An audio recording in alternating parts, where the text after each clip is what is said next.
Handang-handa na si Barbie Imperial na sumabak sa mga matinding eksena sa bagong serye ni Coco Martin, ang Batang Quiapo. Isa siya sa mga bagong mukha na makikita sa serye kung saan siya ay gaganap bilang si Tisay, ang bagong karakter sa buhay ni Tanggol na gumagampanan ni Coco. Ayon sa mga ulat, si Tisay ay isang singer at sugarol na magdadala ng swerte o kaya'y mas malubhang kamalasan sa buhay ni Tanggol, kaya tiyak na magiging makulay at puno ang drama ang kanyang papel.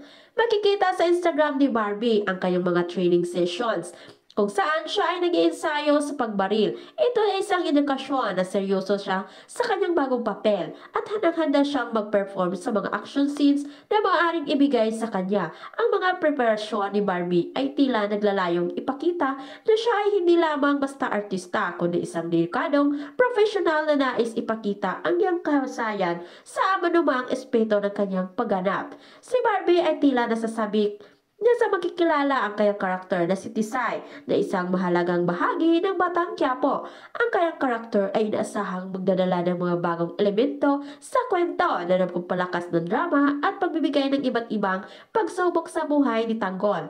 Ayon sa kanya, ako'y lubos na nagpapasalamat sa buong team ng Batang Quiapo, lalo na kay Derek Coco dahil ako ang napili niya para sa papel na ito. Ang pagkakataong ito ay isang malaking bagay na para sa kanya ay handang gawin ang lahat na kinakailangan upang magampanan ito ng maayos. Sinabi ni Barbie na nagsanay siya ng Muay Thai at boxing upang maging handa para sa anumang action scenes na maaaring ipinagawa sa kanya ni Direk Coco.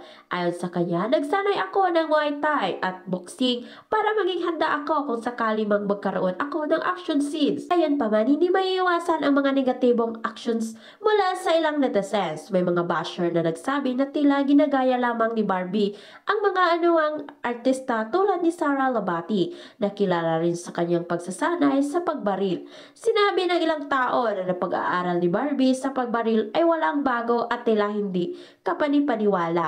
Ang ganitong mga puna ay tila naglalayong i-undermine ang kanyang pagsisikap kahit na maliwanag na si Barbie ay mayroong sariling dedikasyon at kasigasigan sa kanyang trabaho. Sa kabila ng mga negatibong komento, tila hindi ito nagiging hadlang para kay Barbie na ituloy ang kanyang mga plano at ipakita ang kanyang galing sa bagong serye. Sa halip, patuloy siyang nagsasanay at nagpe-prepare para sa kanyang papel. Ipinakita na ang mga pagsubok na ito ay hindi nakakaapekto sa kanyang determinasyon. Ayon sa kanya, ang mga ganitong pagkakataon ay nagpapalakas ng kanya upang maging mas mahusay na artista at mas bigay ng inspirasyon sa mga tagahanga. Ang tulong ng kanyang mga kasamahan sa production at suporta ng kanyang mga tagahanga, tiyak na mga kamit ni Barbie ang kanyang mga layunin at magiging matagumpay sa kanyang bagong role sa telebisyon.